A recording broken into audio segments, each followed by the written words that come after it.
COVID-19 pandemic, Japan widens emergency over frightening spike. Japan is extending a state of emergency in Tokyo and expanding it to new regions as the Olympic Games host faces a surge in COVID-19 cases.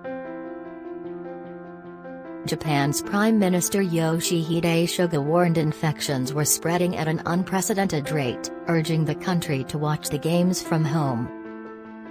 New cases are being fueled by the more infectious Delta variant. If the increase of infection does not stop, the severe symptoms cases will increase and the medical system may possibly be further under strain, Mr. Suga said.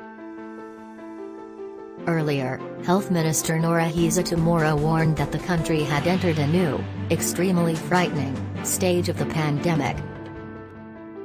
I think that people cannot see ahead and, worrying how long this situation will last, they find it unbearable that they cannot return to normal daily life, Reuters quoted him as saying.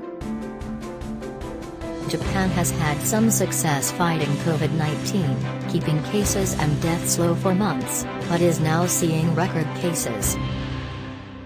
Tokyo, where the Olympics are mainly taking place, has seen 3 straight days of record cases, even though it is already under a state of emergency.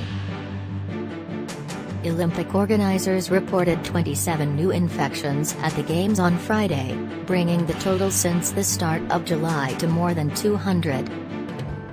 Despite this, some experts worry that holding the Olympics in such circumstances sends a confusing message to the public about the need to limit daily life.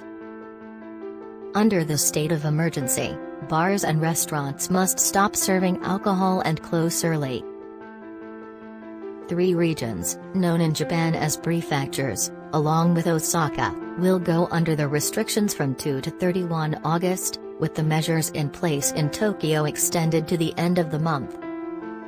While other countries have imposed legal restrictions on residents, in Japan people are only advised to work from home, so questions have been raised as to how effective the new measures will be. Tokyo's Governor Yuriko Koike has said the key to controlling the outbreak is young people, urging them to get vaccinated, but the BBC's Mariko Oi says this is a little unfair given the low availability of doses.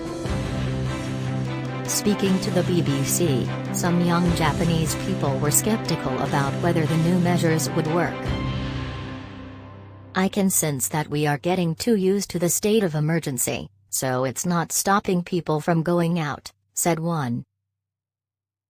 If the government really wants to stop the spread of the virus, they have to lock us down and offer financial support, said another.